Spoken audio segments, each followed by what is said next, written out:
함께 나누신 하나님 말씀은 신약성경 누가복음입니다. 18장 9절로 13절까지의 말씀, 로마서 3장 24절에서 26절 두 군데 말씀을 함께 보시겠습니다. 예수 믿는 자를 의롭다 하려 하심이니라 말씀하시고, 또 이에 저 바리새인이 아니고 이 사람이 의롭다 하심을 받고 그의 집으로 내려가느니라. 의롭다 하심의 약속, 오늘 본문의 제목은 의롭다 하심의 약속의 말씀으로 함께 하나님께서 우리를 의롭다 하셨다라는 이 말씀이 무엇인가 다시 한번 우리가 확인하고 우리가 구원의 소망과 확신을 다시 갖는 귀한 밤이길 간절히 바랍니다. 저희가 예수님의 가장 중요한 설교 중에 산상설교 말씀, 마태복음 5장, 6장, 7장에 걸쳐서 이루어지는 산상설교의 말씀을 보면 우리가 감히 이룰 수 없는 굉장히 중요한 명령을 받습니다. 마태복음 5장 48절 말씀을 보면, 그러므로 하늘에 계신 너희 아버지의 온전하신 같이 너희도 온전하라 라는 말씀입니다. 자, 저희가 이 말씀을 받을 때 우리가 그것을 참 소망합니다. 온전하라, 온전해지길 원한다. 이것이 바로 우리의 신앙생활에서의 중요한 목표죠. 주님께서는 우리에게 온전하라고 말하고 있습니다. 자, 온전할 수 있습니까? 없습니까? 주님께서는 우리에게 온전하라고 말씀하실 때는 온전할 수 있기 때문에 그것을 말씀하신 것입니다. 그런데 우리의 목표는 온전하기 위해서 우리는 가야만 합니다. 그것이 목표입니다. 그런데 그것이 최종의 목표요, 최상의 목표입니다. 그러면 우리가 온전을 다 이루었는가? 그 문제 앞에서는 우리가 참 절망감을 가질 때가 있습니다. 또한 우리가 아직 온전함을 이루지 못한 부분에 대해서 생각해 볼 수가 있습니다. 당시에 온전했던 사람, 어떤 사람이 제일 온전했냐면 스스로 자기가 온전하다고 생각했던 사람이 있습니다. 바리새인과 서기관들이었습니다. 이 바리새인과 서기관들은 그야말로 최고의 의의 화신이라고 스스로가 생각을 했습니다. 우리는 의롭다, 우리는 온전하다, 그러니까 우리는 죄가 없다, 우리는 완벽하다라고 생각했던 사람들이 바로 바리새인과 서기관들입니다. 그들은 어느 정도냐면 굉장한 자부심과 확신을 갖고 있습니다. 그것을 사도 바울에 의해서 우리는 금방 확인할 수 있습니다. 빌립보서 3장 5절 이하의 말씀 보면, 내가 8일 만에 할례를 받고 이스라엘의 족속이요 베냐민 지파요 히브리인 중에 히브리인이요 율법으로는 바리새인이요 열심으로는 교회를 핍박하고 율법의 의로는 흠이 없는 자로다. 자, 바리새인은 어떻게 생각하고 있었냐면, 사도 바울의 고백을 통해서 무엇을 할 수 있냐면 율법의 의로는 흠이 없다, 또 완벽하다는 것입니다.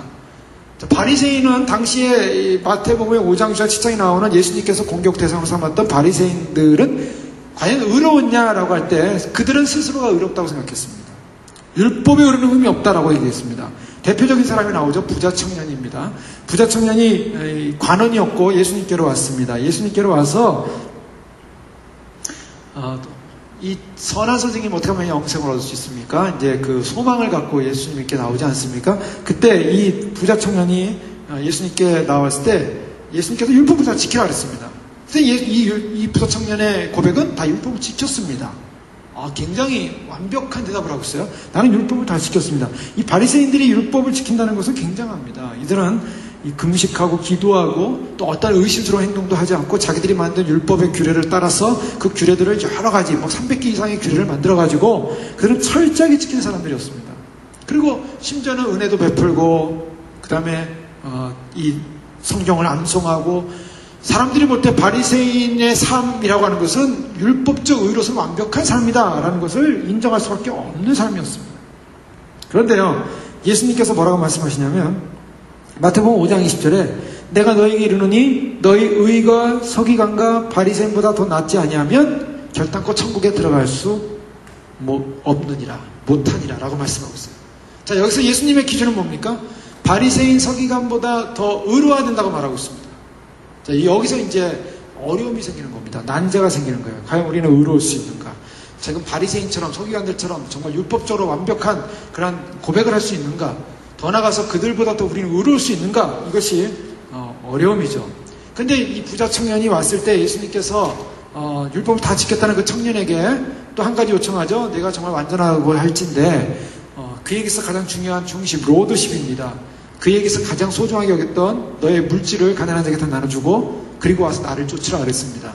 자, 이것은 너가 가장 소중히 여기는 것을 다 내려놓고 누구를 쫓으라고요? 예수 그리스도를 쫓으라는 것입니다. 이것이 가장 핵심적인 원리죠. 자, 누가 의로워질 수 있는가? 누가 의로워질 수 있냐? 진정한 의가 뭔가? 이제 의의 기준이 달라진다는 것입니다.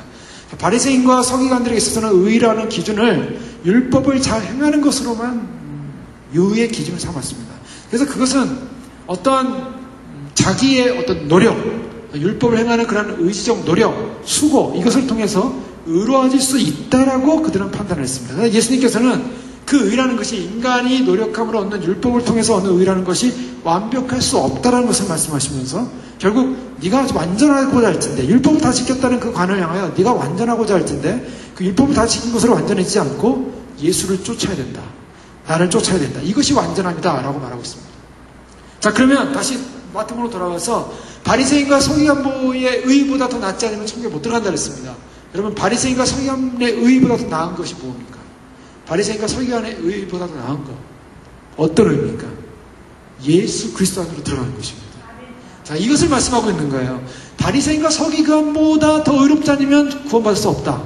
즉, 바로 부자 청년에게 한 말씀입니다. 율법을 다 지킴으로 의로워지는 것이 아니라, 바로 바리새인처럼 율법을 다 행함으로 의로워지는 것이 아니라 예수 그리스도 안으로 들어가야 된다. 예수 그리스도를 따라야 된다. 그래야만이 구원을 받는다는 것입니다. 그것이 의로운 사람입니다. 자, 구원을 받는 사람의 조건이 뭡니까? 누가 구원을 받습니까? 죄인이 구원을 받습니까?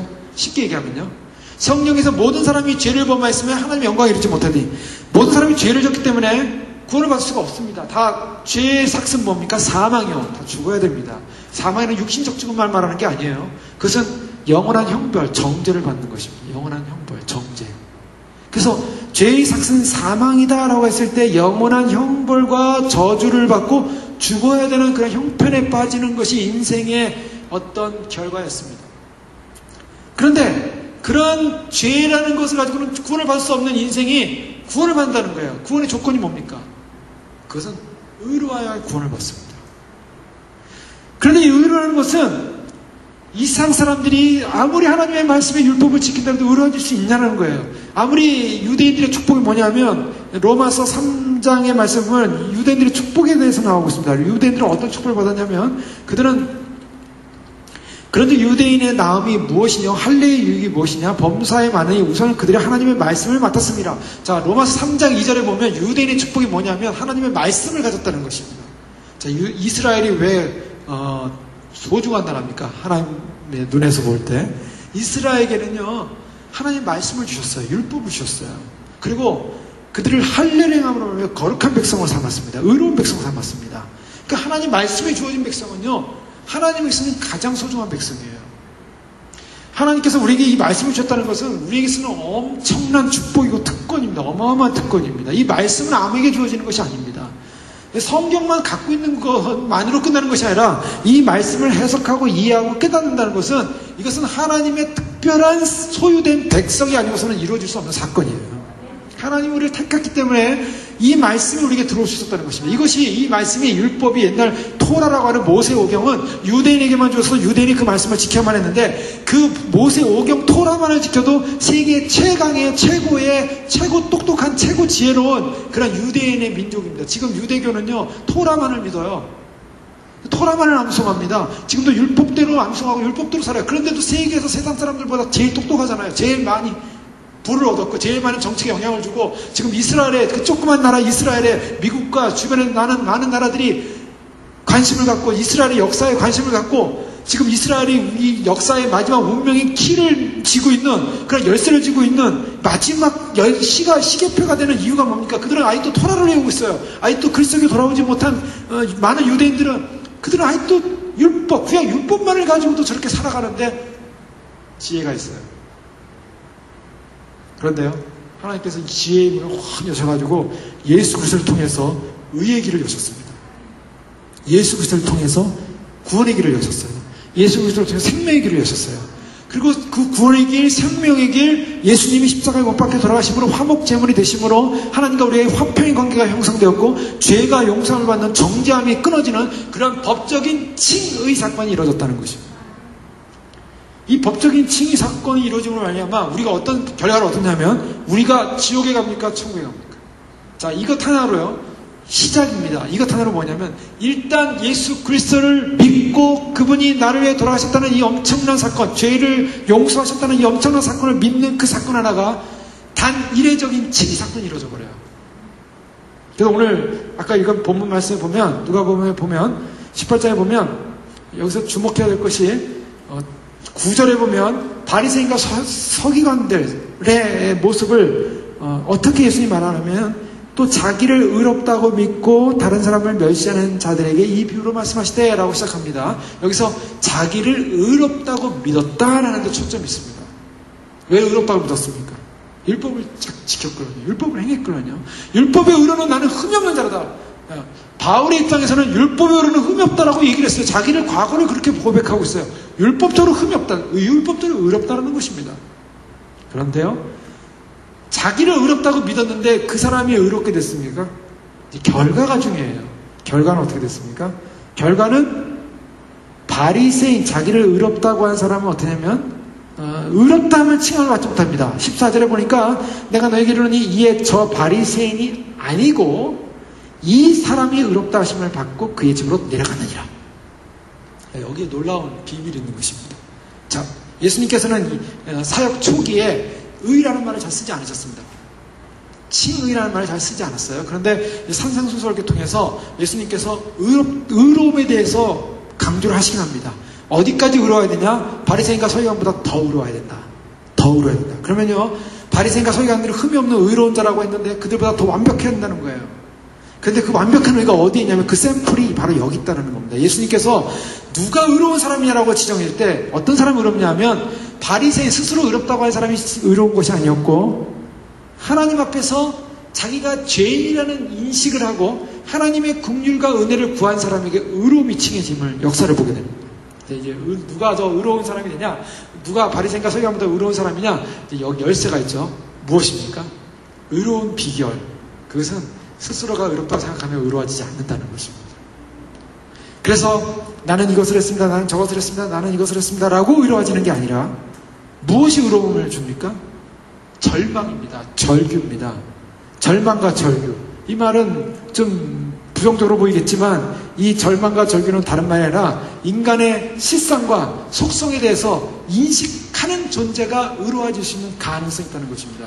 바로 로마서에 보면은 인간의 실상을 어떻게 표현하고 있냐면 로마서 7장에 보면 내 속, 곧 육신에 선한 것이 거하지 아니하는 줄을 아노니 로마서 7장 18절 이하입니다. 원함은 내게 있으나 선을 행하는 것은 없노라. 내가 원하는 바 선은 하지 아니하고 도리어 원치 아니하는 바 악은 행하는도다. 만일 내가 원치 아니하는 그것을 하면 이를 행하는 자가 내가 아니요 내 속에 거하는 죄니라. 그러므로 내가 한 법을 깨달았노니 그 선을 행하기 원하는 나에게 악이 함께 있는 것이로다. 내 속사람으로는 하나님의 법을 즐거워하되 지체 속에 있는 한 다른 법이 내 마음의 법과 싸워 내 지체 속에 있는 죄의 법 아래로 나를 사로잡아 오는도다. 오라 나는 공고한 사람이로다. 이 사망의 몸에서 누가 나를 건지느냐. 자, 이 사도 바울은요, 자기 안에 무엇을 보고 있습니까? 곤고한 사람, 사망의 몸을 보고 있는 거예요. 그리고 내 안에 원하는 바 선은 하지 않고 도리어 원치 않는 바 악은 행하는도다. 내가 원치 않는 그것을 하면 이를 행하는 자가 내가 아니요 내 속에 거하는 죄니라. 자, 인간의 무엇을 보고 실존을 보는데 인간의 실존이 뭐냐면 내 안에 거하는 악과 죄를 보고 있다는 것입니다.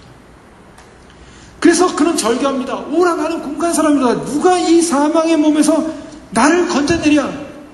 자, 나를 건져내랴. 이게 누굽니까? 세리라는 거예요. 세리가 지금 무슨 기도를 하고 있습니까? 하나님 앞에서 절규하는 것입니다. 하나님, 나는 감히 하나님 앞에서 나는 고개를 들고 하나님 앞에 기도할 수 없는 존재입니다. 하나님, 감히 눈을 들어 하늘을 쳐다보지도 못하고 다만 가슴을 치미르되 하나님의 불쌍히 여소서 나는 죄인으로소이다. 지금 사도 바울은 로마서 7장에서 나는 죄인인데 내 안에 선을 행하고자 하는 것이 마음은 있지만은 내 안에 선을 행할 능력이 없고 내 안에 죄만 있다. 내 악이 있다. 내 안에 악이 있는 그것을 위해서 나는 공고한 사람이로다. 나를 이 사망의 몸에서 누가 나를 건져내랴. 절규하고 있는 것입니다.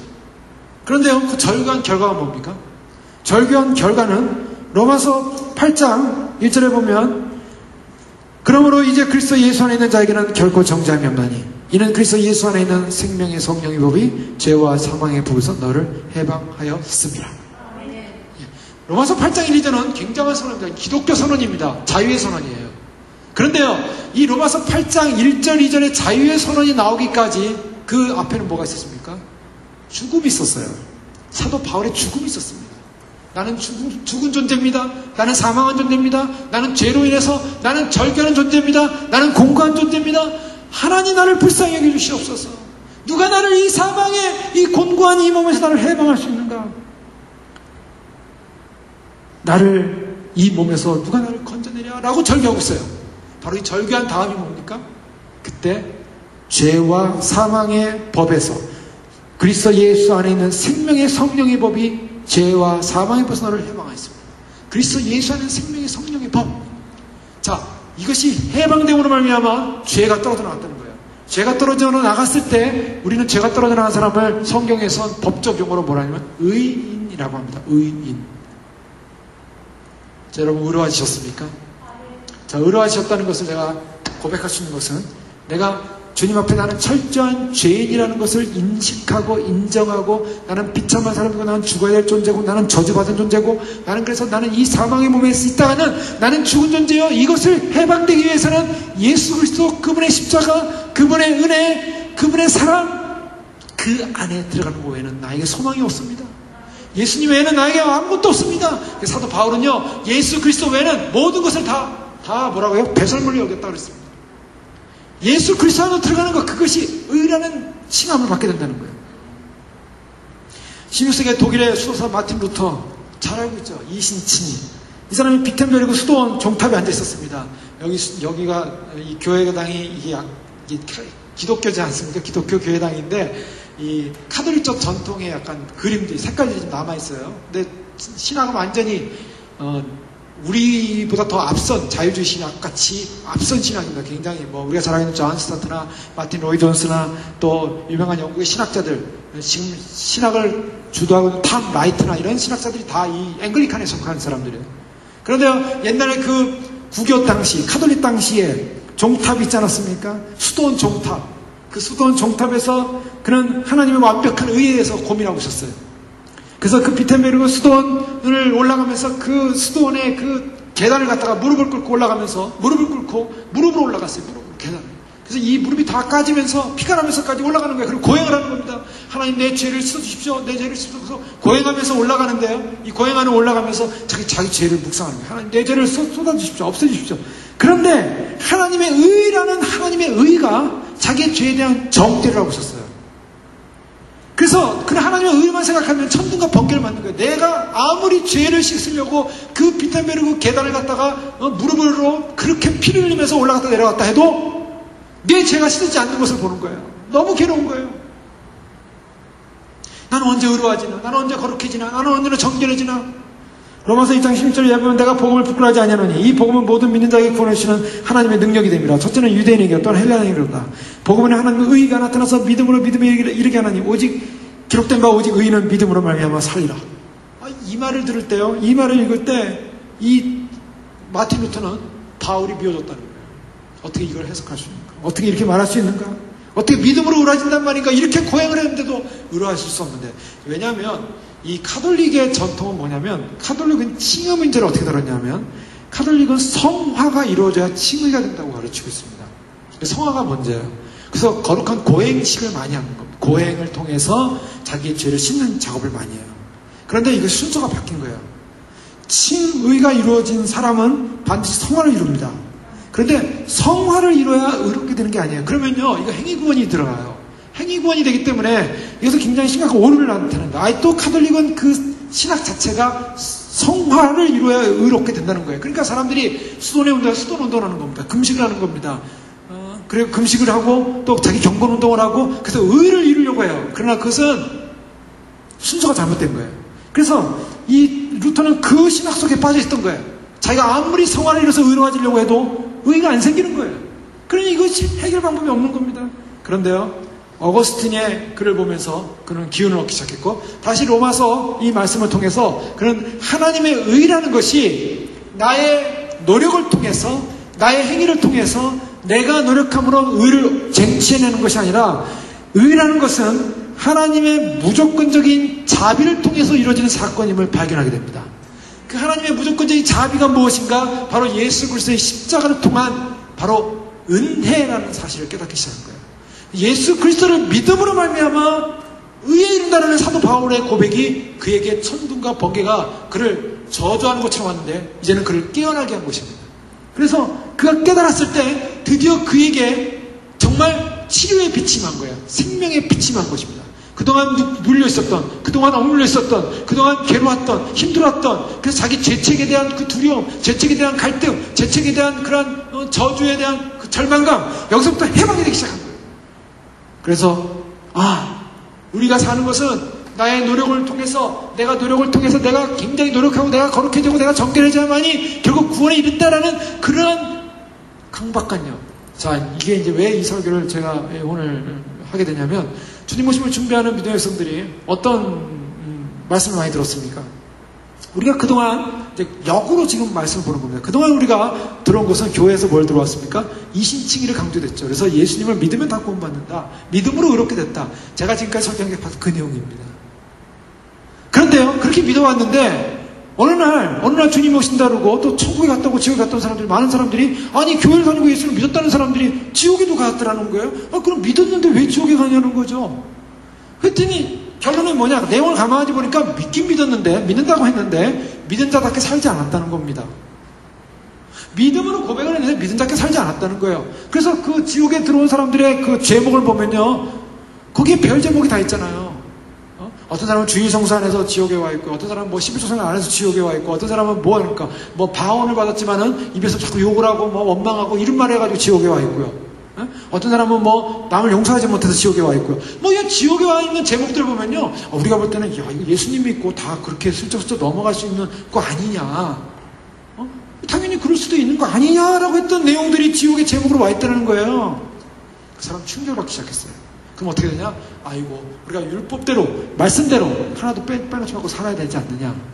그래서 이제 어떻게 하기 시작합니까? 이제 믿음으로 구원받는 믿음의 교리는 이제 우리 마음속에 점점 이제 사라지고, 확신이 사라지고, 나도 지옥 갈 수 있다는 두려움 속에 우리가 열심히 행하기 시작하죠. 행위로. 행하다 보면 뭘 합니까?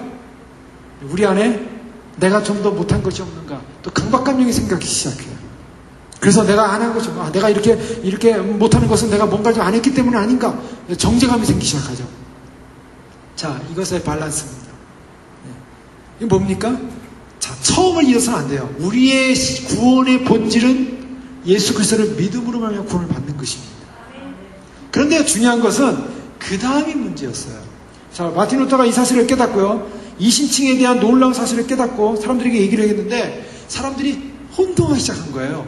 뭐냐면 칭의 사건과 성화 사건을 혼동하기 시작했어요. 그래서 칭의가 이루어지면 성화는 해도 되고 안 해도 되고, 그 옵션이라고 얘기를 하기 시작한 겁니다. 칭의가 이루어진 사람들은요, 하나님 뜻대로 살고 말씀대로 살아야 되고 율법대로 살아야 되는 것은 우리가 이미 의로 구원을 받았기 때문에 그것은 여러분이 잘 행하면은 상품이 많은 거고, 잘 못하면 저희가 그냥 어떻게 부끄러운 구원을 받을 것이다. 그러니까 해도 되고 안 해도 되고 여러분에게 달려있다 라고 해석하기 시작한 것입니다. 그렇게 해석하기 시작한 거예요. 그리고요, 이것이 또 무슨 큰 문제를 다니면 소위 말해서 무율법주의라는 것을 낳기 시작해요. 무율법주의라는 것은 뭐냐면 율법이 필요 없다. 이제는 율법이 필요 없다. 우리가 믿음으로 구원을 받았기 때문에 이제는 우리가 믿음으로 구원받은 사람이 돼서 이제는 그 의로 말미암아 우리는 죄가 사라진 존재가 됐기 때문에 다 구원을 받는다 라는 안심복음을 심어놓기 시작했다는 것입니다. 근데 그것이 오늘날 복음지자들이 마틴 루터가 종교개혁을 일으켰을 때 생겼던 바로 이 패단을 그대로 가지고 와서 오늘날 복음주의 교회에서 이신칭의를 강조하는 대신에 율법주의를 없애버리기 시작했어요. 다른 표현을 하면, 쉬운 표현을 하면 예수님을 믿는다는 그 믿음으로 구원받는 믿음의 확신 플러스 무엇이 이루어지냐면 성화를 강조했어야 되는데 성화를 강조하지 않았다는 것입니다. 왜냐하면 그거는 옵션에 남겨놨어요. 잘하면 좋은 구원, 못하면 부끄러운 구원. 아닙니다. 성화가 이루어지지 않으면 구원이 없어요. 자, 여기 이제 잘 이걸 해석을 하셔야 됩니다. 왜 성화가 이루어지지 않으면 구원이 없냐? 칭의가 안 된 거예요. 거꾸로 넘어가면 칭의가 안 된 거예요.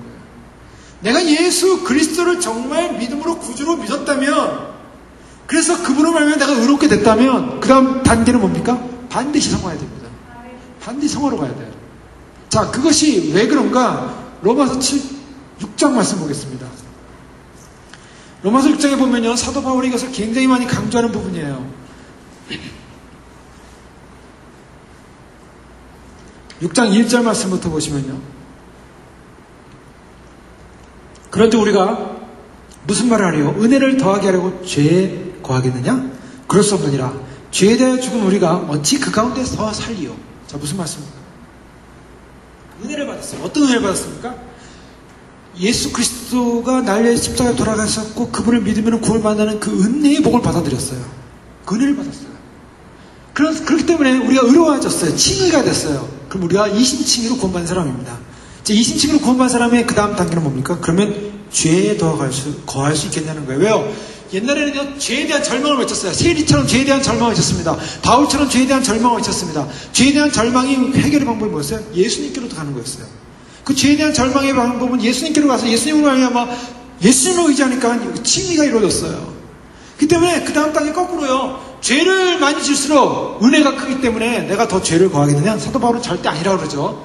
은혜를 받았으면 더 이상 죄 가운데 살 수 없다 라고 하면서 그 다음 3절부터 강조하는 게 뭔지 아십니까? 제가 읽어보겠습니다. 무릇 그리스도 예수와 합하여 세례를 받은 우리는 그의 죽으심과 합하여 세례를 받은 줄을 알지 못하느냐? 알지 못하느냐라고 이렇게 반문해요. 무율법주의자들을 향한 공격입니다. 지금 바울이. 그러므로 우리가 그의 죽으심과 합하여 세례를 받음으로 그와 함께 장사되었나니 이는 아버지의 영광으로 말미암아 그리스도를 죽은 자 가운데 살리심과 같이 우리로 또한 새 생명 가운데 생하게 하려 함이라. 만일 우리가 그의 죽으심과 같은 모양으로 연합한 자가 되었으면 또한 그의 부활과 같은 모양으로 연합한 자가 되리라. 우리가 알거냐 우리의 옛사람이 예수와 함께 십자가에 못 박힌 것은 죄의 몸이 죽어 다시는 우리가 죄에게 종노하지 아니하려 하니. 자, 여기서 뭐라고 하니까 다시는 죄의 종노하려 하지 않게 하기 위하여 우리 죄가 죽었다고 말하고 있어요. 이는 죽은 자가 죄에서 벗어나 의롭다 하심을 얻었습니다. 자, 의롭다 하심은 어떤 사람입니까? 죽은 자가 죄에서 벗어나서 의롭다함을 얻었다는 거예요. 만약 우리가 그리스도와 함께 죽었으면 또한 그와 함께 살 줄을 믿노니 이는 그리스도께서 죽은 자 가운데 살아나셨음에 다시 죽지 아니하시고 사망이 다시 그를 주장하지 못할 줄 알미노라. 그가 죽으시면 죄에 대하여 단번에 죽으시며 그가 살아계시면 하나님께 대하여 살아계시니 이와 같이 너희도 너희 자신을 죄에 대하여 죽은 자여 그리스도 예수 안에서 하나님에 대하여는 살아있는 사는 자로 여길지어다 라고 하면서요 10절 이하의 말씀해 보면 몸의 사욕을 순종하던 너희가 불의의 병기로 너희가 죄 가운데 들었던 너희가 이제는 너희 자신을 하나님께 드리며 의의 무기로 의의 병기로 하나님께 드리라. 너희를 누구에게 드리라고요? 하나님께 드리는데 어떤 존재래요? 죄의 종이었던 너희가 의의 병기로 하나님께 드리라. 그리고 뭘 말하고요? 16절 말씀에 보면 너희 자신을 종으로 내어주어 누구에게 순종하든지 그 순종함을 받는 자의 종이 되는 줄을 너희가 알지 못하느냐? 혹은 죄의 종으로 사망에 이르고 혹은 순종의 종으로 의에 이르느니라. 자, 순종의 종으로 의에 이르는데요. 이 순종의 종이 의의 종이 되어서 어디에 이릅니까? 19절 마지막에 보면 거룩함에 이르라. 점점점 발전하고 있습니다. 거룩함에 이르라라고 말하면서 21절 이하의 말씀에 보면 너희가 그때 무슨 열매를 얻었냐? 이제는 너희가 그 일을 부끄러나니 이는 그 마지막이 사망이라. 무슨 열매를 얻었냐? 죄에 대한 열매를 얻으면 사망이다. 죽는다는 겁니다. 그러나 이제는 너희가 죄로부터 해방되어 하나님께 종이 되어 거룩함에 이르는 열매를 맺었으니 그 마지막은 영생이라. 자, 사도 바울이요 로마서 6장에서 분명히 얘기하고 있어요. 쉽게 얘기하면요 은혜로 구원을 받은 사람은 이신칭의가 된 사람은 반드시 죄와 상관없는 거룩함에 이루어야 한다는 거예요. 만약에 거룩함에 이루지 못하면 그 사람은 21절 말씀에 부끄러운 열매를 맺음으로 말미암아 마지막은 사망이라는 거예요. 그리고 거룩함의 열매를 맺히는 사람들은 죄로부터 해방되어 하나님께 종이 되어 거룩함에 이르는 열매를 맺나니 마지막은 영생이라는 거예요. 자, 이신칭의가 구원이라면 이신칭의의 구원을 이루는 그 사이에 뭐가 들어가 있습니까? 이신칭의와 구원 사이에 거룩함을 이루는 열매가 들어가는 거예요. 반드시 이신칭의로 구원을 얻는다면 그 안에 반드시 빠져서는 안 되는 것이 거룩함에 이루는 열매, 순종의 열매, 의의 병기, 죄와 상관이 없어야 하는 것입니다. 자, 이 부분이 중요합니다. 우리가 이신칭의에 대한 확신을 가지셔야 됩니다. 그러면서 이신칭의에 대한 확신이라면 우리가 계속적인 거룩함의 열매로 나아가야 한다는 것입니다. 이 거룩함의 열매로 나아가지 못하게 되면 문제가 생겨요. 그래서 마틴 루터는요 이렇게 얘기했습니다. 당대 자신이 발견한 이 교리를 어떤 사람들이 더럽히기 시작하면서 이신칭의가 율법과 율법의 순종 또는 칭의의 증거로서 성화에 대한 설교를 불필요하게 만들었다고 주장하는 사람들을 향하여 우리 시대가 더 이상 율법의 천둥소리에 두려워할 수 없긴 하지만, 무슨 말입니까? 더 이상 율법 때문에 두려워가지고 내가 정죄받아서 지옥 갈 것이다 라고 두려워할 필요는 없지만, 예수님을 믿음으로 구원받기 때문에요. 자, 이거 분명히 잡으시죠. 예수님을 믿음으로 구원받습니다. 그 때문에 더 이상 내가 무엇인가를 막 해야만이 구원받는다는 강박관념이 아니라 믿음으로 구원을 받지만, 우리의 도덕률 패기로운 친구들이 어리석게도 사람들을 사탕 발림으로 꼬드겨서 전가된 의를 상기시킴으로 그것을 이용하려고 합니다. 거짓된 안정감에 사로잡힌 자들 때문에 율법으로 천둥과 번개를 쳐줄 필요가 있다라고 그는 말했습니다. 자, 도덕률 폐기론자, 즉 이제는 이신칭의로 전가된 의로만 우리는 구원받기 때문에 이제는 율법을 지킬 필요가 없다. 그런 사람들에게 마틴 루터는 뭐라고 얘기하냐면, 이신칭의를 외쳤던 마틴 루터는 율법으로 천둥과 번개를 쳐야 된다는 것입니다. 그래서 그런 사람을 치료하는 방법은 하나님의 율법을 설교하는 것이다 라고 외쳤던 거예요. 자, 오늘날 주의 오심을 준비하는 교회에서 저희가 외쳐지는 설교가 무엇이 있습니까? 우리가 믿음으로 구원받기 때문에 안심하십시오라고 외치지 않습니다. 그거를 부인해서가 아니에요. 그것이 전제입니다. 그런데 그거에 다 빠져있기 때문에, 안심복음에 빠져있기 때문에 더 이상 우리는 거룩해질 필요가 없다, 더 이상 우리는 믿음으로 말씀으로 진리대로 살 필요가 없다라고 생각하는 그런 안일주의자를 향하여 그렇게 살지 못하면 당신의 이신칭의는 무효다 라고 외칠 수밖에 없다는 것입니다. 그렇기 때문에 우리가 은혜를 더하게 하려고 죄에 거하겠느냐? 아니라는 것입니다. 그래서 율법적 믿음의 삶을 강조하는 거예요. 예수님 뭐라고 말씀하셨습니까? 마태복음 5장에 분명히 너희가 하나님의 온전하신 같이 너희도 온전하라. 어떤 온전을 말하고 있습니까? 무엇이 율법이와 선지자냐고 그랬을 때 하나님을 사랑하고 이웃을 사랑하는 것이 율법이와 선지자라고 그랬습니다. 즉 율법이 뭐냐? 율법을 완성하라. 내가 율법을 폐하러 온 줄 아냐? 율법을 완성시키러 왔다. 예수님은 율법을 완성시켰습니다. 율법을 완성시켜서 예수님이 십자가 못 박혀 돌아가심으로 율법이 완성된 거예요. 십자가가 율법을 완성시킨 겁니다. 그 십자가로 들어갈 때 우리는 율법의 완성에 거하는 거예요. 그러면 그 십자가가 주는 의미가 뭐냐는 거죠. 십자가는 원수를 용서하고 사랑하고 이해하고 받아들이고 하는 이런 개념까지 다 포함하고 있다는 거예요. 형제를 향하여 사랑의 손길을 베풀고, 그리고 우리를 핍박하는 자를 위해 기도하고, 그 예수님께서 산상수훈에서 말씀하신 그 율법의 완성이 뭐냐? 남에게 대접을 받고자 하는 대로 너희도 남을 대접하라 라는 말씀을 통해서 율법의 완성, 예수님께서 행하신 율법의 완성 안으로 들어가야 한다는 것입니다. 그것은 무엇을 말하냐면, 칭으로서 구원을 받은 믿음의 백성들은 예수 그리스도를 믿는다는 그 믿음으로 하면 의로운 존재, 아주 즉각적인 의로운 존재가 되는 거예요. 즉각적인 의로운 존재가 됐지만 거기서 끝나는 것이 아니라 계속적인 성화와 계속적인 믿음의 확증을 이루어 나가야 됩니다. 그래서 구원이라고 하는 것은 단지 한순간의 칭의적 사건으로서 구원이 완성되는 것이 아닙니다.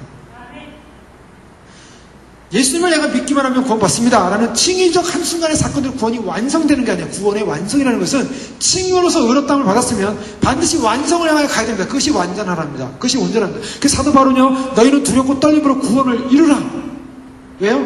완성을 향해 가야 되기 때문에. 의롭다함을 받았으면 완성을 향해 가야 되는 것입니다. 그것이 로마서 8장 29절 이하에 나오는 말씀이에요. 하나님이 미리 하신 자들로 또한 그 아들의 형상을 본받게 하기 위하여 미리 정하셨으니, 자, 선택의 원리입니다. 이는 그로 많은 형제 중에 맏아들이 되게 하려 하심이니라. 또 미리 정하신 그들을, 예정입니다. 미리 정하신 그들을 또한 부르셨습니다. 선택하고 부르셨습니다. 그리고 콜링을 했죠. 부르신 그들을 또한 의롭다 하시고, 여기 칭의가 들어갑니다. 부르신 그들을 의롭다 하셨어요. 의롭다 하신 그들을 또한 영화롭게 하시느니라. 의롭다 하신 그들을 영화롭게 하셨어요. 자, 그러면요, 구원이 뭔가? 구원은 선택이 있어야 돼요. 예정이 있어야 돼요. 중생이 있어야 돼요. 믿음이 있어야 돼요. 칭의가 있어야 돼요. 그리고 성화가 있고 영화가 있어야 돼요. 이것이 다 구원입니다. 그러니까 우리가 구원이라고 할 때 많은 사람들이 예수님만 믿으면 의로워지고 구원을 받습니다. 그거 하나만을 가지고 구원이라고 얘기해요. 아닙니다.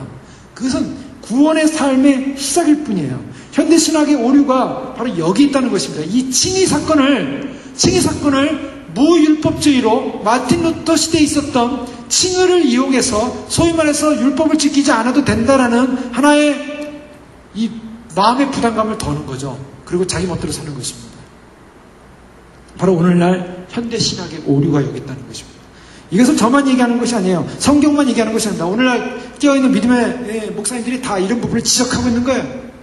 그 사람들이요, 이런 부분을 딱 들으면은, 아, 이거는 우리가 갖는 칭의 교리가 다른 것이 아니라 칭의 교리가 다른 것이 아니라 칭의 교리를 그대로 인정하고 받아들이되 우리는 성경의 전체적인 구원관의 완벽한 전체적인 구원관을 받아들이고 그렇게 믿음으로 받아들이고 살아가는 것입니다.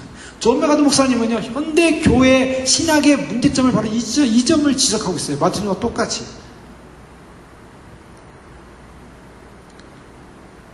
우리는 철저하게 주님의 은혜로 의로서 구원을 받습니다. 그것이 이제 로마 4장 5절에 보면 이를 아니할지라도 경건치 아니한 자를 의롭다 하시는 이를 믿는 자에게는 그의 믿음을 의로 여기셨습니다. 의로 여기신다는 거예요. 이것이 의인이 된다는 건요, 놀라운 축복이에요. 그냥 우리가 아무것도 안 했는데 믿는 거예요. 예수님을 믿는 거예요. 그분 한 분 예수를 믿는 것입니다. 로마 3장 21절에 보면 이제는 율법에 하나님의 한 의가 나타났으니 율법과 선지자들에게 증거를 받은 것이라 곧 예수 그리스도를 믿음으로 말미암아 모든 믿는 자에게 미치는 하나님의 의니 차별이 없느니라. 모든 믿는 자에게 미치는 하나님의 의가 임하는데요, 이 의가 임하기 위해서는 예수님의 구속적 사건이 필요했어요. 그래서 로마서 3장 24절에 그리스도 예수 안에 있는 구속으로 말미암아 하나님의 은혜로 값없이 의롭다 하심을 얻었다. 의롭다 하시면 어떻게 얻었습니까? 값없이 얻은 거예요. 그리고 은혜로 얻었어요. 예수님의 구속으로 얻었어요. 근데요, 이것을 너무 쉽게 얻은 거예요. 그러니까 예수님만 간단하게 믿어주기만 하면 의로워졌고요, 믿어주기만 하면 구원 주고요, 그냥 교회를 다녀도요, 교회 다니는 많은 분들이요, 너무나 쉽게 이제 구원을 받은 거예요. 교회 매락만 받고 예수 믿는다고 고백만 해주면 구원 얻어놓은 거예요. 그냥 구원은 따놨어요. 그러니까요, 교회 다니는 게 너무 편하고요, 교회는요, 그냥 하나님이, 예수님이 날 위해 모든 걸 해줬기 때문에 교회는 모든 걸 나한테 해주는 거예요. 그래서 그냥 나는 교회에서 그냥 무조건 주는 것만 다 얻어먹고 주님 은혜만 받고 주님 은혜에 대해서 그냥 나는 누리기만 하면 되는 거예요. 이것은 아니죠. 자, 그 구속이라는 것이 말이 구속이죠. 예수님께서 왜 구속했습니까? 구속이라는 게 뭐예요? 예수님이 랜섬이라 그러죠. 이 랜섬 프라이스, 즉 소위 말해서 이 값을 지불한 거예요. 노예를 해방시키기 위해서 돈을 주고 노예를 사는 개념이죠. 그 노예를 사는 그 노예 값을 주셨다는 것이 바로 십자가의 보혈의 피였습니다. 예수님이 자기의 목숨, 피를 주시고 우리를 사셨다는 거예요. 이게 구속이에요. 그 구속으로 우리가 의로워진 거예요. 그 의가요, 그냥 거저먹기로 예수님 그냥 믿어주면 의, 내가 예수님이 나를 위해 돌아가셨다는 그 사실 믿기만 하면 의, 나는 구원, 이 간단한 논리가 아닙니다. 나를 구속하기 위해서, 나를 살리기 위해서, 나를 의롭게 하기 위해서 예수님이 돌아가셨다고요, 죽으셨다고요. 이 사실이 내 안에 정말 피부로 와닿고 예수님의 그 보혈의 능력이, 예수님의 그 피가, 예수님의 그 나를 위한 죽으심의 사랑이 내 안에 정말 뼈저리게 내 영혼 속에 영원히 주님의 사랑에 대한 감격으로 들어오냐는 거죠. 그것을 깨닫는 자가 은혜를 아는 겁니다. 은혜라는 것이 거저 주어졌기 때문에 거저 받았으니 아무런 가치가 없다고 생각해요.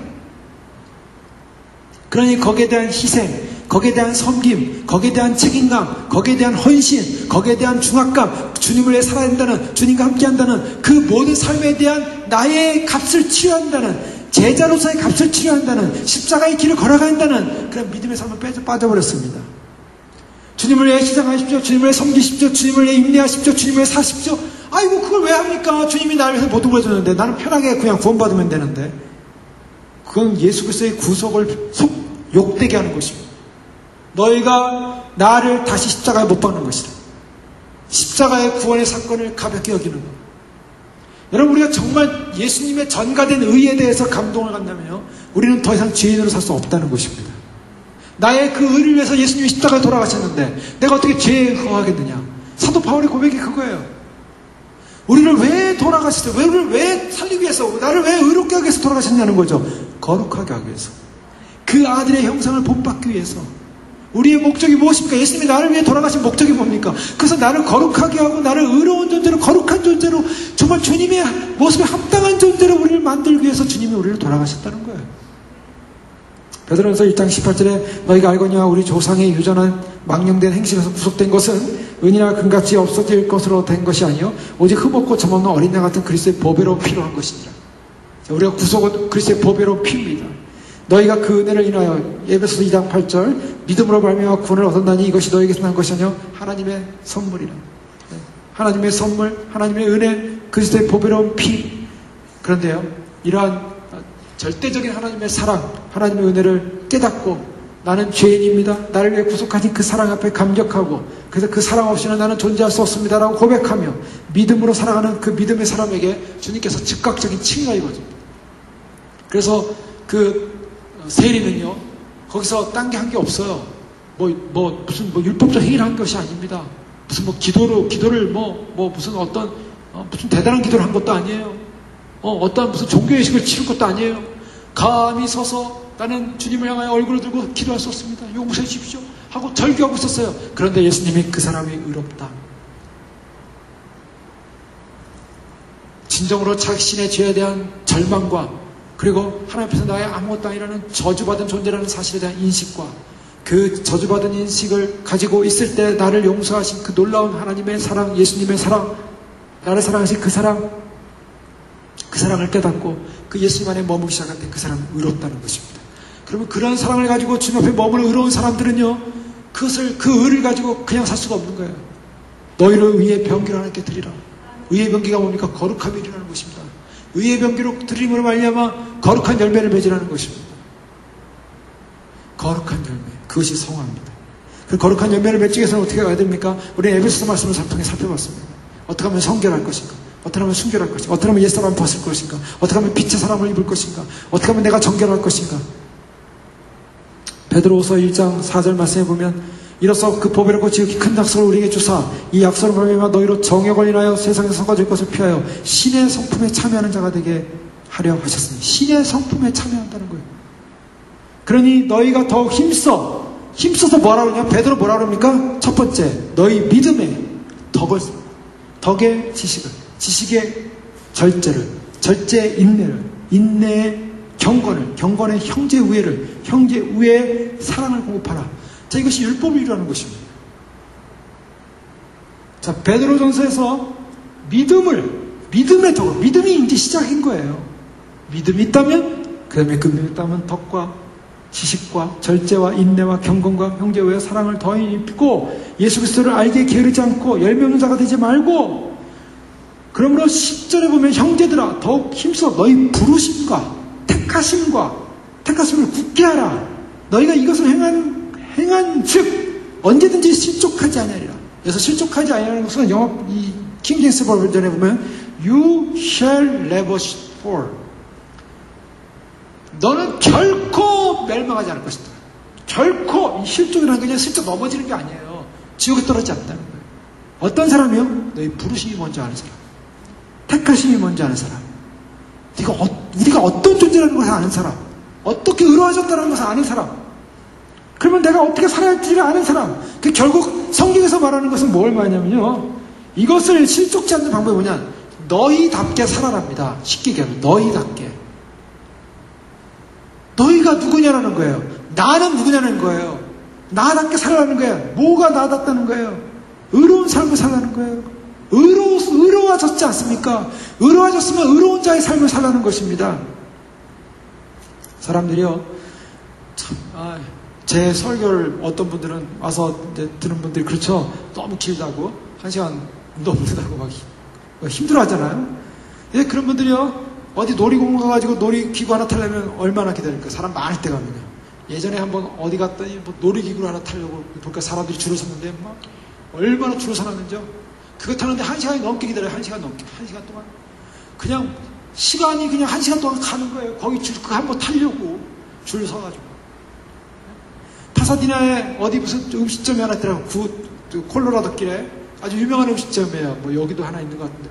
근데 거기는 금요일에 예전에 보면 금요일에 지나서 딱 갈 때 보면요, 다음에 10시 넘었는데요, 젊은 애들이 줄을 서 있는데 50m 줄을 서 있어요. 50m.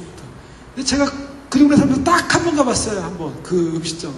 왜 사람들이 이렇게 줄을 서 있나? 그 밥을 한 번 먹으려고 50m 줄을 서가지고요. 근데 잘 나오긴 하더라고요. 어쨌든. 근데요, 그 줄을 서서 1시간, 2시간을 서서 기다리는 거예요. 먹고 나올 때까지. 그리고 들어가고 나오고. 그런데요, 우리가 어떻습니까? 하나님 앞에 말씀을 듣고 예배를 드리고 시간을 드리고 삶을 드리고 기도를 하고 하는데요, 우리는 얼마나 인내하고 있습니까? 사실 우리의 옛날 모습을 보면요, 우리의 삶의 모습을 보면 우리는 세상을 향하여 우리가 투자하는 시간들은요 별로 이렇게 아까워하지 않아요. 근데 하나님을 사는, 나라를 사는 영광을 위해서 우리가 살아갈 때 우리 어떻습니까? 저도 등대교회 설교할 때요, 그 40분, 50분 설교하는데 그 50분이 길다고 설교만 마치면 와가지고 장로님이 설교 빨리 좀 끝내라고, 성가대에서 설교 빨리 좀 끝내라고 아주 스트레스를 받아가지고요. 어떻게 하면 설교를 줄일까? 그것만 걱정하는 거예요. 일주일 내내. 정말 그랬습니다. 일주일 내내 설교를 어떻게 하면 줄일까? 설교를 어떻게 은혜롭게 하나님 뜻대로 전할까도 고민을 해야 되는데 이 설교를 어떻게 줄여야 되나? 근데 끝나고 나면 대단한 일이 없어요. 밥 먹고 그냥 놀다가 가는 거예요. 자, 마태복음 5장 6절에 뭐라고 말씀하니까 의로운 사람이 해야 돼요. 의에 줄이고 목마라 그랬습니다. 우리가 의에 줄이고 목마른 것입니다. 그게 의로운 사람의 삶이에요. 그러니까 주님께서 우리가 요청하는 것은 너희답게 살아라. 우리가 누굽니까? 의로운 사람이에요. 그럼 우리는 의에 줄이고 목말아야 됩니다. 의의 열매를 맺히기에 노력해야 됩니다. 의의 삶을 살아야 합니다. 우리가 육체적인 삶의 열매를 맺히는 게 있을까 하면 로마서 6장 21절에 보면 너희가 그때 무슨 열매를 맺었냐, 이제는 너희가 그 일을 부끄러워하나니 이는 그 마지막이 사망입니다. 세상에서 맺은 육적인 열매요, 그거 사실요 사망이에요. 그 아무 열매도 없어요. 아무런 보상도 없어요. 아무런 그런 구원도 없어요. 의로운 존재가 됐다면요, 의로운 열매를 맺히게 살아야 되는 거예요. 의로운 열매. 칭의는 좋아합니다. 칭의 딱지 받고, 칭의 명패 달고, 칭의 이름표 달고, 나는 의로워졌습니다. 예수 믿고 의로워졌습니다. 교회 다니면서 의로워졌습니다. 나는 그래서 의로운 존재입니다. 그럼 의로운 존재답게 살아야죠. 그것이 바로 성화입니다. 그래서 주님 오실 때 어떤 사람을 보냐면요, 이 말씀대로 정말 의로운 존재로 살았느냐, 의로운 존재로 살고 있느냐, 그걸 보신다는 거예요. 그래서 의로운 존재로 사는 그 사람은 어떻게 하겠습니까? 로마서 5장 1절에 보면 그러므로 우리가 믿음으로 의롭다 하심을 얻었은즉 우리 예수 그리스도로 말미암아 하나님으로 더불어 화평을 누리자. 의로운 사람이 가져야 될 삶은 우리가 거룩해짐으로 주님을 만나게 해서 화평을 누려야 됩니다. 주님을 만나 뵙기 위하여. 칭의는 목표가 아니에요. 칭의는 도달점이 아니에요. 사람들이 착각하고 있어요. 칭의는 도달점이 아니라 터닝 포인트예요. 죄인된 삶에서 해방된, 그리스도 안에 해방된 의로운 삶에서의 터닝 포인트. 주님께서 법적으로 즉각적인 너는 의롭다라는 칭함을 주셨어요. 그러면 의롭다는 칭함을 받은 사람이 자유 얻어서 나갔을 때요, 또 죄를 져요. 자, 이제 감옥에 있던 사람이요, 너는 이제 죄값 다 치렀다, 나가라. 나왔어요. 나와 사는데요, 그 사람이 감옥에서 나왔으면 이제는 어떻게 살아야 됩니까? 죄인이 아닌 사람으로 살아야 돼요. 그런데 또 나가서 죄인의 삶을 사는 거예요. 그럼 어떻게 됩니까?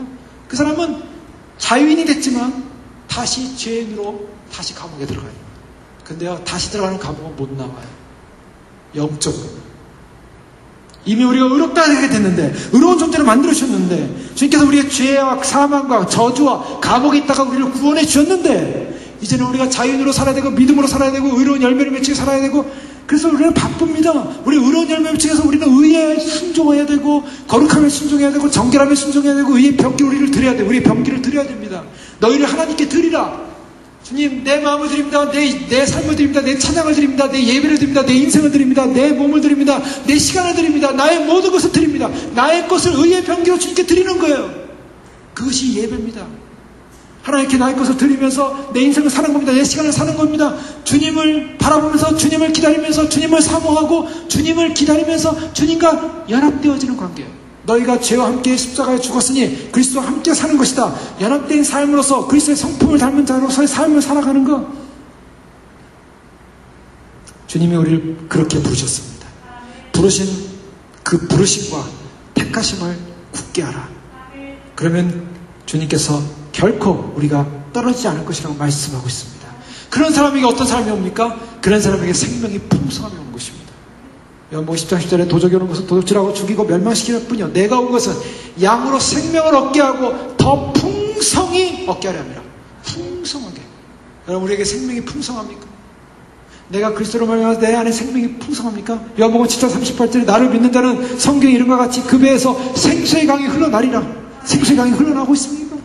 하나님, 내가 주님을 기다리고 주님을 사모하고 주님 앞에서 내가 의로운 사람으로서 의의 병으로 나 자신을 드릴 때 주님께서 말씀하신 그 생수의 강이 내 안에 흘러넘치고 내 생명이 이전보다 더한 기쁨, 생명이 더 풍성함, 그 풍성한 생명의 영광의 열매를 맺히는 삶. 그래서 디도서 3장 7절에 우리로 저의 은혜를 힘입어 의롭다 하심을 얻어 영생의 소망을 따라 후사가 되게 하십니다. 자, 의롭다 하심을 얻어서 영생의 소망으로 후사가 되는 것입니다. 의로움은요, 바로 후사로 가는 길입니다. 그 의로움으로 우리의 생명의 풍성함을 얻습니다. 의로운 자답게 의에 줄이고 목마르며 주님 앞에 갈망하며 믿음으로 살 때 칭의의 목적이 달성되는 것입니다. 칭의의 목적은 구속입니다. 칭의로 말미암아 구원받습니다. 주님 나라 들어가려는데 너는 못 들어와. 왜요? 죄인은 못 들어옵니다. 그러나 어떤 사람이 들어옵니까? 의롭다 칭함한 사람이 들어와요. 그럼 칭의받은 사람은 어떤 사람이었습니까? 바로 그 의의 열매로서 주 앞에 거룩함으로서 믿음으로서 삶을 살았던 거룩한 열매를 맺은 백성이 칭의된 백성이에요. 우리가 주님 모시는 날 우리는 우리 스스로 구원받을 수 없습니다. 우리의 노력으로도 구원받지 못합니다. 우리가 예수님 오심을 믿고 열심히 우리가 성결의 삶, 우리의 노력의 삶 많이 산다 할지라도 결론은 뭔지 아세요? 결론은 우리가 예수님 그분을 믿고 그분의 놀라운 사랑 앞에 나의 죄를 용서하신 그분 앞에 감격하고 눈물을 흘리고 기뻐했고 그 은혜를 은혜로 여겼던 바로 그 의. 그래서 그 의 때문에 주님과 함께 살려고 밟으셨던 그 모든 삶 다시 그것이 합쳐져서 주님을 만나게 될 줄 믿습니다. 그 믿음 안에서 승리하시고 주여 오시는 날 다 주를 영접하고 만나는 저 여러분 되시길 주 이름으로 축원합니다. 기도하겠습니다. 이 시간 기도할 때 그렇습니다. 우리가 참 주님 앞에서 의롭다함을 받았습니다. 참으로 예수님 날 위해 돌아가신 그 사랑, 그 거룩한 사랑 놓치지 않게 하시고 빼앗기지 않게 해주시옵소서. 그 사랑 간직한 채, 그 은혜 간직한 채 부름받았사오니 우리에게 생명을 주시고 영원한 생명 주시고 의의 생명 주시고 영생 주시는 그 영생의 소망 놓치지 않게 해주시고 믿음으로 승리케 하여 주시옵소서. 주님 오시는 날 의로운 자다운 칭의로서 구원받는 참으로 의로운 자다운 삶의 열매로 말미암아 거룩함에 이루어 아버지 앞에 영원히 멸하지 않는 영생의 구원을 받게 풍성한 영생의 소망 그 영생의 구원을 얻는 저희들이 되어지게 축복하여 주시옵소서. 주여 부르 기도하겠습니다. 주여 주여 주여 아버지 하나님 감사합니다. 우리를 부르신 아버지 놀라운 사랑과 은혜 감사하면서 주의 진리 주의 생명 주의 나라 주의 의 아버지 하나님 참으로 결코 빼앗기지 않겠습니다. 아버지 하나님 참으로 주님 우리를 부르신 아버지 그 의로운 삶을 놓치지 않겠습니다. 아버지 하나님 참으로 주님 우리를 위하여 돌아가신 그 십자가의 놀라운 사랑 빼앗기지 않겠습니다. 생명의 사랑 놓치지 않겠습니다. 아버지 하나님 참으로 주님 믿음으로 달려가게 하시고 주님을 바라보며 달려가게 하시고 주의 의지를 바라보며 달려가게 하시고 생명의 주님을 바라보며 달려가게 하시고 아버지 우리가 아버지 하나님 주의 나라와 주의 영광과 주의 뜻과 주의 생명을 향해 달려갈 때 믿음의 역사와 생명의 역사와 구원의 역사를 보게 하여 주시옵소서. 자비하신 주님 감사합니다. 생명의 주님 감사합니다. 은혜의 주님 감사합니다. 아버지 하나님 믿음의 주님 감사합니다. 진리의 주님 감사합니다. 복음의 주님 감사합니다. 하나님 아버지 주를 위하여 사는 모든 삶 주를 위하여 사는 모든 믿음 주를 위하여 사는 모든 소망들 아버지 하나님 참으로 주님 앞으로 믿음으로 살며 말씀을 살며 진리로 살며 아버지 하나님 구원받으며 구원의 소망 가운데 살며 생명의 의회 가운데 살며 진리의 역사 가운데 살며 말씀의 소망 가운데 살며 아버지 주의 놀라운 뜻 가운데 살며 아버지 하나님 돌아올 믿음 가운데 사는 놀라운 소망 가운데 아버지의 뜻과 아버지의 생명 아버지의 나라와 아버지의 의와 아버지의 뜻을 향하여 아버지 하나님 달려갈 수 있는 믿음을 더하여 주시옵소서. 아버지 하나님 말씀의 놀라운 진리 가운데 서게 하시고 주님 오시는 그날에 주님을 만약에 부족함이 없는 의로운 백성들 어디가 더 이상 죄의 몸을 썼습니다. 더 이상 죄의 열매를 맺힐 수가 없습니다. 더 이상 죄에 살 수가 없습니다. 거룩한 의 가운데 살게 하시고 거룩한 진리 가운데 살게 하시고 거룩한 진리의 놀라운 구원의 구속의 은혜 가운데 살게 하시고 아버지 하나님 믿음의 소망 가운데 살게 하시옵소서. 아버지 하나님 참으로 우리가 구속받은 진리받은 아버지 하나님 믿음과 함께 아버지 하나님 그날의 영광에 설 수 있도록 아버지 축복하여 주시옵소서. 아버지 우리를 사랑하시는 아버지 놀라운 사랑 가운데 감사하면서 말씀과 진리 가운데 서서 주의 놀라운 신뢰와 주의 놀라운 진리와 주의 생명 가운데 아버지 살아가시는 저희들의 믿음이 될 수 있도록 축복하여 주시옵소서. 아버지 하나님 참으로 감사합니다. 생명의 주님 감사합니다. 진리의 주님 감사합니다. 구원의 주님 감사합니다. 아버지 하나님 말씀의 놀라운 진리 영으로 충만하게 하시고 생명의 영으로 충만하게 하여 주시옵소서. 할렐루야 할렐루야 할렐루야. 주님을 찬양하면서 아버지 하나님 참으로 오늘도 믿음으로 주를 바라보며 말씀을 하여 승리하게 도와주시고 아버지 하나님 참으로 주님께서 구속하시는 구속의 영광의 소망을 바라보게 하여 주시옵소서. 주님 구속하시는 생명의 영광의 소망을 바라보게 하여 주시옵소서. 주여 아버지를 사용하셔서 지난 제 가운데 살았던 모든 모든 허물가지를 용서해 주시고 아버지 하나님 모든 남자를 다시 한번 주 앞에서 다시 한번 용서함을 구하며 주의 국민함을 구하며 주의 사랑을 구합니다. 아버지 하나님 참으로 주님 아버지 하나님 세일이가 우리의 모습이고 아버지 하나님 사도 바울이 주님 앞에서 아버지 하나님이여 범죄하며 살았던 그 모습이 아버지 하나님이여 참으로 주님 우리의 모습입니다. 아버지 우리 안에는 자녀손을 행하고자 하는 욕망이 있으나 아버지 하나님 참으로 안을 행하는 우리의 전율을 봅니다. 아버지 하나님 우리 인생 가운데 삶 가운데 아버지 하나님 참으로 주님 믿음을 살지 못했던 그런 어리석은 절규들을 봅니다. 아버지 하나님 불쌍히 여기시 국민에게 주시옵소서. 주님의 놀라운 사랑과 은혜 가운데 감사하면서 말씀의 놀라운 진리 가운데 감사하면서 주의 놀라운 은혜 가운데 감사하면서 복의 놀라운 생명의 역사와 권의 역사를 올려마 주를 향한 거룩한 믿음의 역사를 올려마 아버지 하나님 믿음의 소망의 역사를 올려마 흔들이 하는 믿음과 소망과 대승할 수 있도록 도와주시옵소서. 아버지 하나님 우리가 참으로 믿음으로 행하며 말씀대로 행하며 진리대로 행하며 오 하나님 아버지 구원의 놀라운 역사와 생명의 역사가 우리 충만하게 하여 주시옵소서. 아버지 하나님 참으로 진리의 역사가 임하게 하여 주시옵소서. 아버지 말씀의 역사가 임하게 하여 주시옵소서. 생명의 역사가 임하게 하여 주시옵소서. 오 주님 감사합니다. 주의 놀라운 진리 가운데 아버지 하나님 말씀의 놀라운 진리 가운데 아버지 하나님 놀라운 은혜와 참으로 말미암아 주를 기뻐하며 감사하며 말씀의 놀라운 소망으로 감사하며 아버지 하나님 놀라운 생명의 놀라운 은혜를 감사하며 주여 어려운 자답게 아버지 말씀의 놀라운 소망 가진 가운데 아버지 하나님 말씀의 놀라운 은혜 가운데 말씀의 놀라운 구원 가운데 우리를 권하시는 아버지 놀라운 사랑 안에 감사하면서 오늘도 믿음의 역사와 생명의 역사로 주를 찬양합니다. 아버지 하나님 믿음의 역사와 말씀의 역사로 주님을 경배합니다. 아버지 하나님 말씀의 역사와 진리의 역사로 주님을 찬양합니다. 아버지 하나님 쓰마라 할렐루야 살아라 이스마라 살아라 영광과 찬양과 존귀 가운데 다시 오실 주님을 찬양하며 기뻐합니다. 아버지 하나님 우리 가운데 예수 그리스도의 부활의 능력과 예수의 구원의 능력과 예수의 놀라운 생명의 능력과 예수의 놀라운 말씀의 능력과 예수의 놀라운 진리의 능력으로 충만케 하여 주시옵소서. 아버지 오늘도 인도하시는 하나님 감사합니다. 아버지 하나님 말씀의 구원의 진리로 우리를 행복하시는 하나님 감사합니다. 아버지 하나님 감사합니다. 이 시간 한번 기도할 때 참 우리의 모습이 그동안 많은 회개를 이루었지만 참으로 우리는 주님 앞에서 선을 행할 수 있는 어떤 것도 없고 진정으로 참 의롭다 칭을 받았음에도 불구하고 그 의로운 자답게 살지 못하고 우리의 몸을 의의 병기로 주 앞에 거룩함으로 드리지 못하고 참으로 우리 안에 참으로 주님 절규입니다. 절망입니다. 참으로 주님 우리의 죄를 다 용서해 주시고 바로 그 구속을 이루게 하여 바로 그 대속의 값을 치르게 하여 십자가에 돌아가신 그 놀라운 은혜의 사랑 그 사랑만이 나를 의롭게 하고 그 사랑의 은혜 가운데 들어가는 것만이 그 의로운 사랑이 우리에게 전가되는 놀라운 은혜가 임하는데 그 사랑 안에 다시 한번 들어가게 하시고 다시 한번 우리의 죄가 씻어지게 하시고 우리의 게으름과 나태함과 또한 주님 앞에서 믿음으로 살지 못함과 또한 믿음 없음과 또한 주님 앞에서 더 연약함과 참으로 하나님의 약속을 붙들지 못함과 또 여러가지 주님 앞에서 참으로 주님 앞에 믿음으로 경고에 서지 못한 부분이 있었다면 주 앞에 다시 한번 고백하고 주님이 우리 인생 전체를 통해서 씻으라고 말씀하시는 그 부분이 있다면 다시 한번 고백하면서 주님의 은혜가 필요하고 주님의 긍휼이 필요합니다. 주님의 사랑이 필요합니다. 주님 참으로 주님께서 그렇게 말씀하실 때 행하지 못했던 걸 회개합니다. 주님께서 그렇게 참으로 경고하실 때 그렇게 돌아서지 못했던 것 또한 회개합니다. 이 인생 전체를 통해서 주님께서 그렇게 말씀하시는 줄 믿습니다.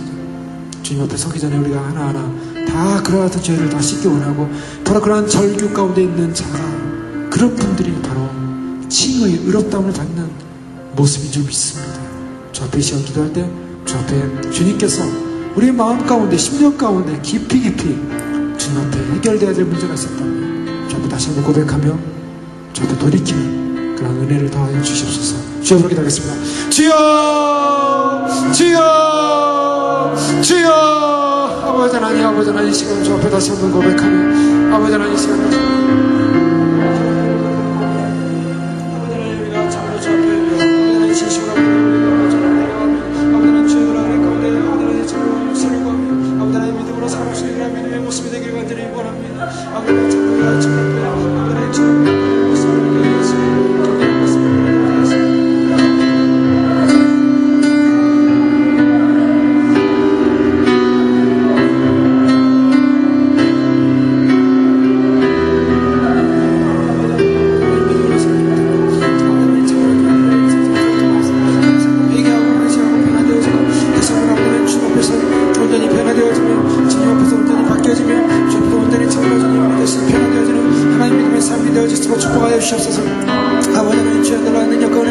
주의 말씀에 놀라운 치료로 충만하게 하시고 아버지 하나님 놀라운 말씀에 구원의 역사와 하나님 놀라운 생명의 역사로 충만하게 하시고 아버지 놀라운 말씀의 역사와 하나님 놀라운 말씀의 진리의 역사로 충만하게 하시고 아버지 하나님 놀라운 말씀과 하나님 놀라운 은혜의 역사로 충만하게 하시고 아버지 우리를 구원하신 놀라운 생명의 역사로 충만할 수 있도록 축복하여 주시옵소서.